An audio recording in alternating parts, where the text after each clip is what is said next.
Alright. This game, I have spent the last several days working several hours per day to get it working in Windows 11. I could get it working just fine in a virtual machine, but I also had to do a whole lot of work to recover save data, and oh, it's been a nightmare. But here it is. I played Mortar already, and this is basically the sequel to Mortar. There was Mortar 2. This is the game that Mortar 2 wound up becoming. I might show off Mortar 2 at some time, but for now this is the expansion to DEMISE, Ascension. I don't really have any specific plan for what I'm gonna do here. Fundamentally, it's the same as Mortar was. You can join various guilds, and they give you various skills and all that fun stuff. It's a dungeon crawling thingamabob based on Avatar, but this one has regular graphics. The dungeon is 3D and stuff, and it's not just 3D. Let's see, yeah, if I use the right mouse button, I can look around. It's a little awkward, to say the very least. It's like, it's inverted, sort of. It's very strange. Ugh, it's hard to do anything. Whatever. But the way you interact with the game is fundamentally the same. Move around, use the auto map to navigate, basically. Instead of pits being invisible, you can actually see them in the 3D display here.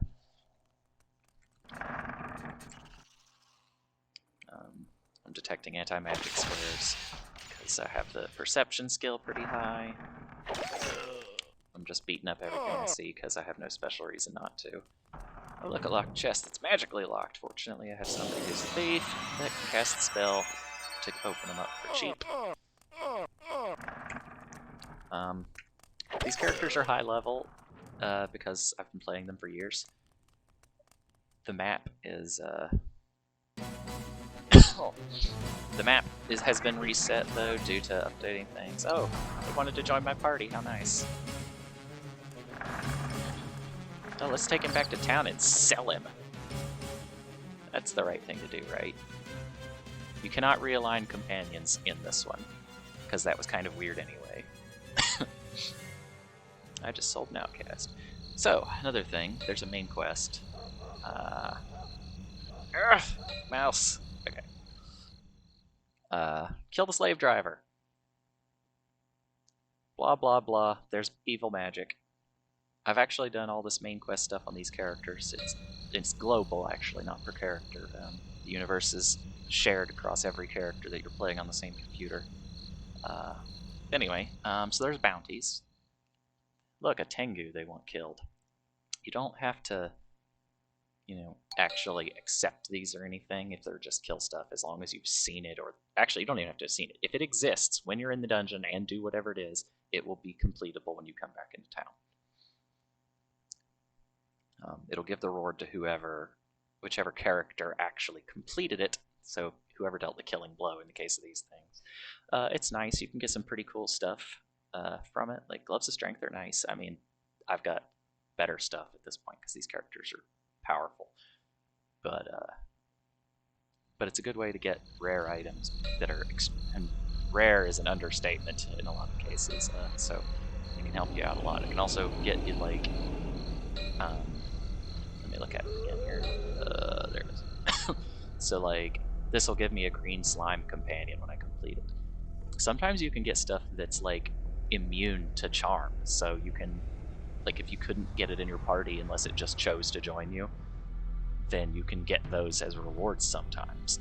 And sometimes you get quested to bring back monsters that you can't even, like, you can't cast the charming spells to get them into your party. So it can be rough.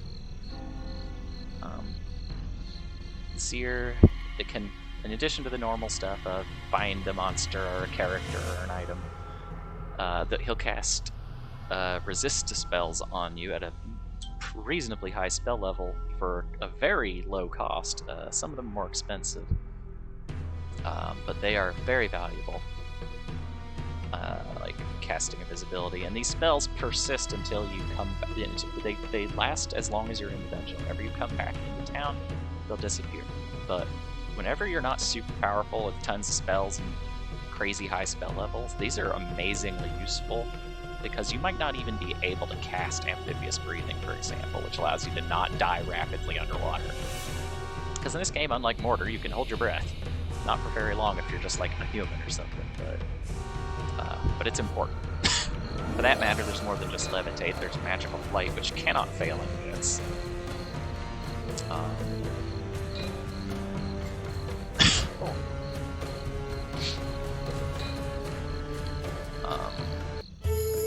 I don't even know what the tavern's for, nor is me. I assume it's for multiplayer. That was some music. I'm used to playing this game with no music. I've never heard it before, so this is something. See, secret doors exist, as I mentioned in Mortar. They're marked there like that. Enemies can run away from you if you stand around. And as before, this game is not turn-based. But look, some devils.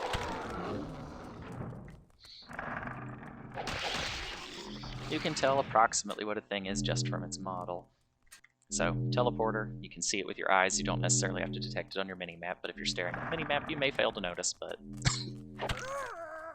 it's not super important.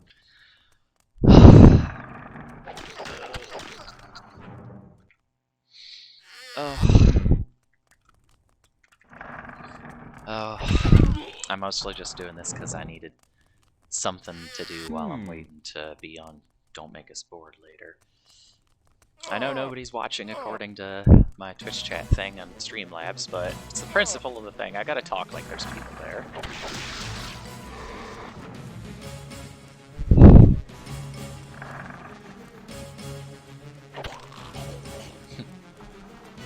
Zombie modes join us. You can talk to the monsters, actually, if they're humanoid or intelligent anyway. Oh no, Rotator. Rotators spin you around randomly.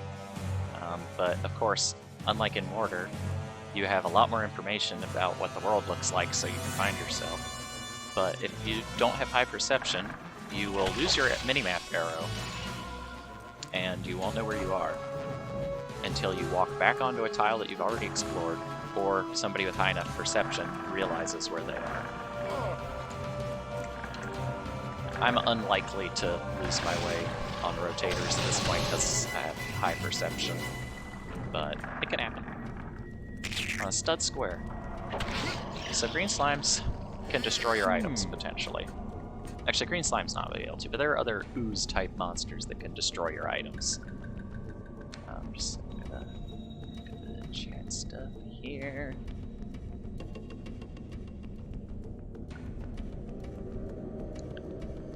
Alright. Try to keep an eye on Cuso Grande chat there. Make sure I'm not missing anything important.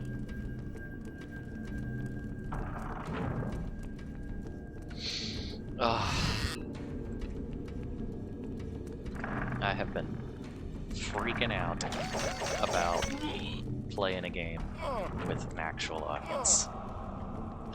I mean, I've streamed for people occasionally here, but for the most part, it's just me talking to myself and pretending that I have an audience. So, like, I don't know, no one. So, unexplored square there. I can cast some spells, though, to reveal those things. It's your location. Is that it? Or... no, it's a movement spell, I think. There we go, movement. Detect rock. This square is rock. And so now I know, by this white square, that I really don't want to teleport there. So, here's the thing that's a little frustrating but kind of cool about this game, is that you don't have all of the spells available to every class from the start of the game.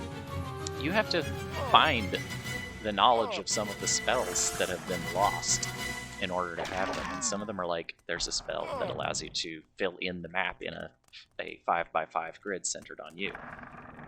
I have unlocked that spell, but I don't have it anymore because this, due to the updating the expansion and stuff, it cleared out that information. Like, there's an entire tree of spells that doesn't exist unless you find it in the dungeon. And I don't have access to those, even though I had them before. An Extinguished Square. Those are real bad. They remove all of the magic effects from you, so if you hit cast, like, resist whatever on yourself, levitate, it removes it all. And so, whenever you're doing deep dives in the dungeon, you desperately need to avoid those. Otherwise, you will be hurt. Because you'll have to recast stuff like Magical Flight, because some places you need to be able to fly to get to them, or teleport to them otherwise. But teleporting is costly compared to just casting Flight at the beginning of your dungeon questing, and then, you know, flying wherever you need to go.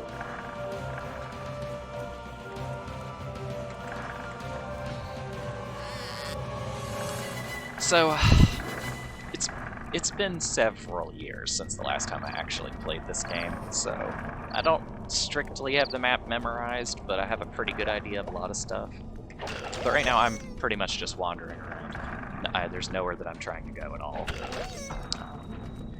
I do know that the slaver is in the upper right corner of the map. Slave driver, rather. And I know approximately how to get there. Whoops, I walked off a ledge.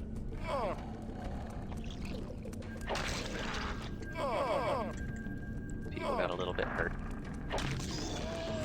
Well, since I'm just stumbling around, I might as well, let's see, levitate costs 3. I don't have the mass levitate spell, but that's okay, because in Ascension they added a button to cast a spell in party. So it'll automatically cast it all 4 times, or however many people you have with you. That'll protect me from the falling damage if I walk into a pit like a silly person or walk off a ledge because I'm not paying attention. See, I just walked over a pit while levitating, didn't get hurt. You can, though. You can still fall in, just like, how did I even... Weird. But yeah, it can fail. Magical Flight cannot, though, as far as I know. And something really nice about Magical Flight is those chutes that take you down floors whenever you fall into them. You can use them like stairs by flying up.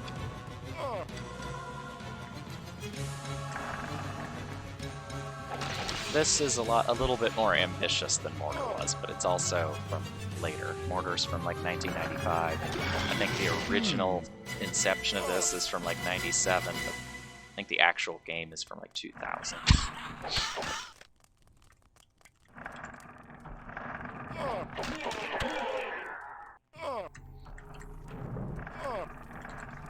Oh. Oops.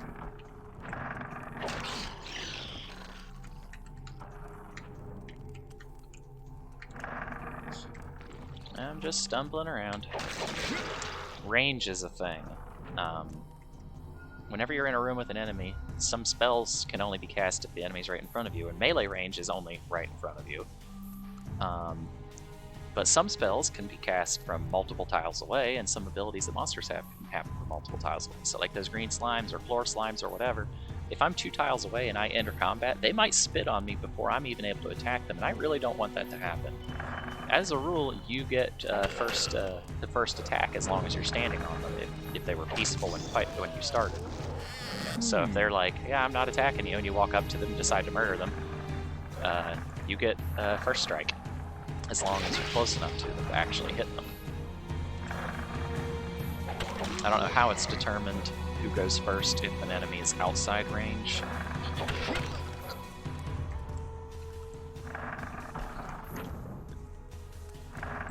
So you can see the combat log of stuff over here, and you can see that I keep stoning the enemies because I have a very, very extremely powerful weapon here that has very low damage modifier, but it can turn things to stone. I don't know exactly how that is calculated, but you kill stuff very reliably. It's not very often that things survive. Granted, they probably wouldn't survive if I used a regular weapon either. Fortunately, you cannot hit your own party members, so that's good.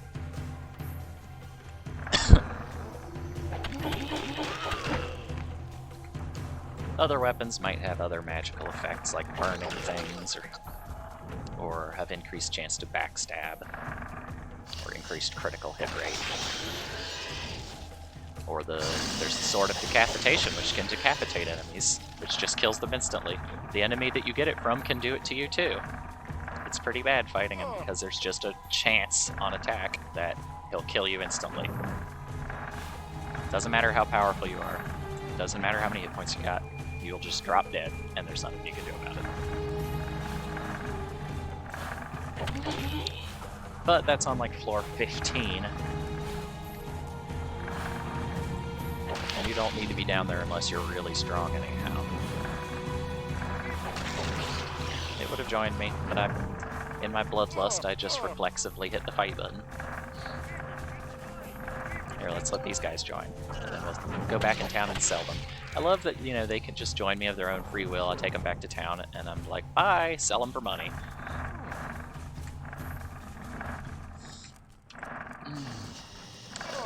I'm gonna go back to town here, if I can remember how to get there.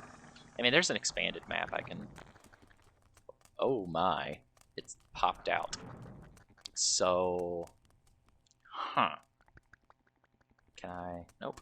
Well, you can't see the fact that I have a large window map now. Let me move some stuff around here. I don't normally play like this. Weird. I don't like that. It used to just take up the dungeon view there.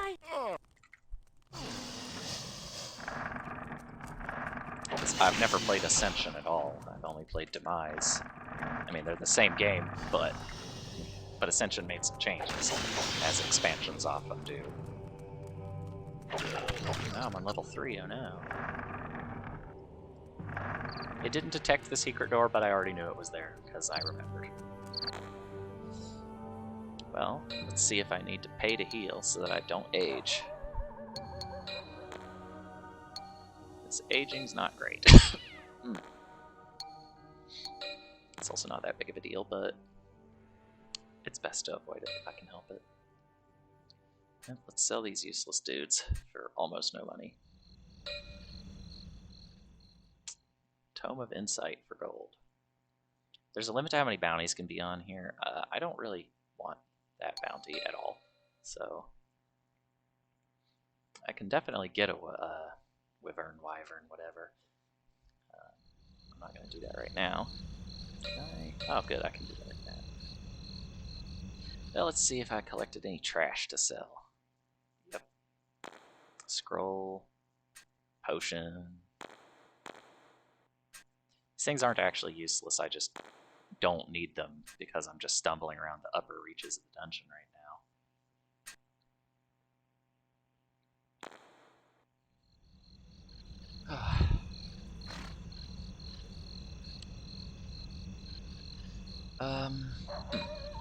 Oh, it just cycles around. That's new. I don't like these buttons. They used to be big old arrows floating right here, if I recall correctly. There's another song I haven't heard.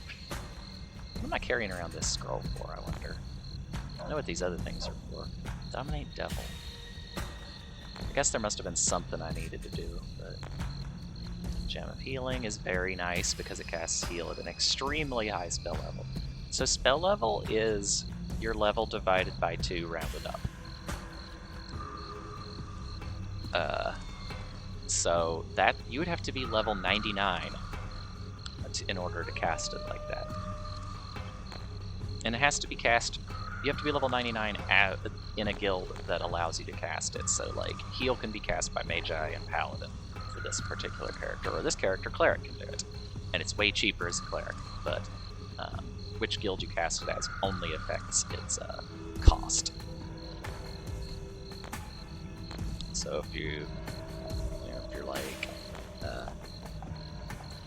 if you could be like a Cleric and a Mage, and you have only a level like 2 Cleric, but you have minor heal, but you're level like 150 Mage, then you'll cast it using the cost from as though you were a Cleric, but you'll get the power of your Mage being higher level, and also the cost reduction of being higher spell level, because spells get cheaper as you get higher level in the guilds that can cast them.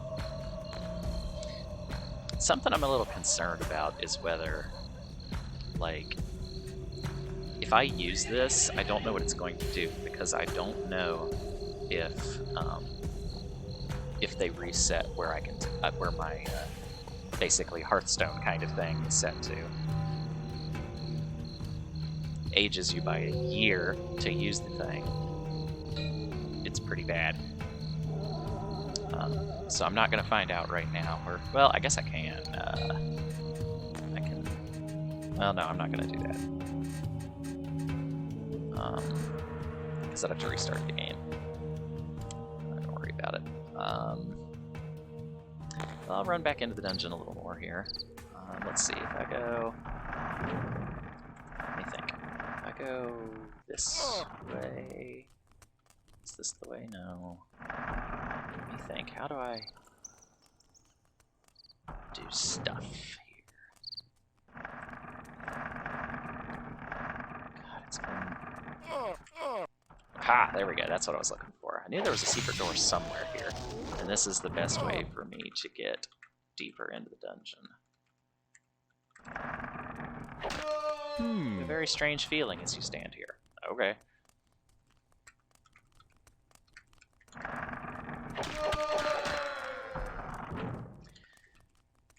As I mentioned in the mortar video, as you get higher level and have better stats, you can potentially identify items. This character, oh look, there's an item on the ground. This character is high enough level that most random items I can identify all the way down to their alignments, which is pretty fantastic. Except whenever you get cursed items and you identify them fully, because then you can't sell them. Because most cursed items, if you don't know what alignment they are, which that's the level of identification that reveals that they're cursed, then you can usually sell them for a whole bunch.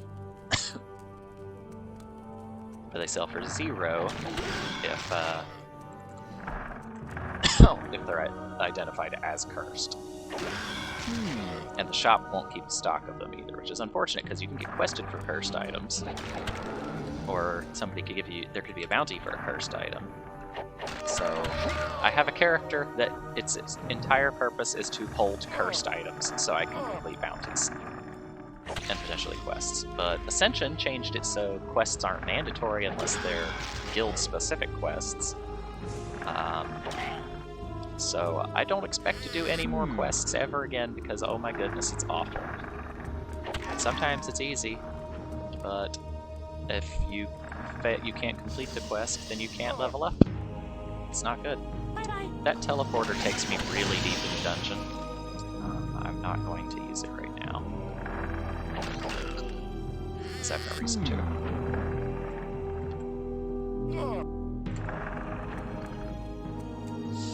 I'm gonna stop here in just a couple of minutes because I'm gonna watch Don't Make Us Bored for Ascension's channel until it's time for my game.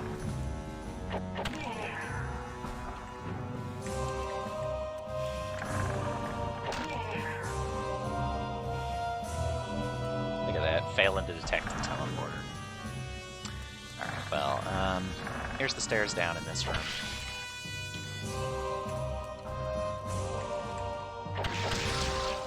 I'm just gonna run back into town and stop for now. I just wanted to have a video.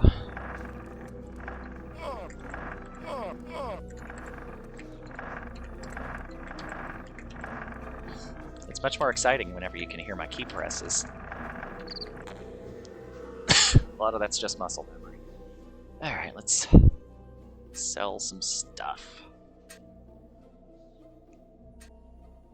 You can only hold 40 items in your inventory. Oh look, Tome of Lies. Store still pays for them for some reason. Potion of Might. Very useful. I don't need it though. Not right now. Cool. Alright. Let's go to the bank and have everybody deposit their money. That way you can't get it stolen by thieves in the dungeon whenever you're fighting them. Alright, well, that's a little bit of Demise Ascension. I don't know how much of this I'll stream ever, but I just wanted to have a little bit of it. So, I'm gonna probably eat something so that I'm not starving when it's my turn to play in a bit.